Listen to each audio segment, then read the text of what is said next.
Overall, there are just about 500 million people living with diabetes in the world.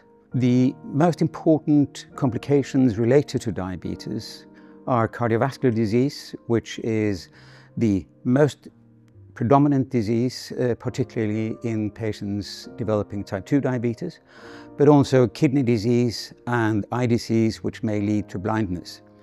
And for cardiovascular disease, it's a particular problem in women.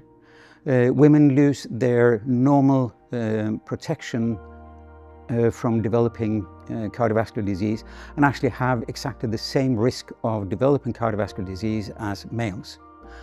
And it is not only heart disease, it's also stroke, and it's peripheral vascular disease attacking the lower limbs.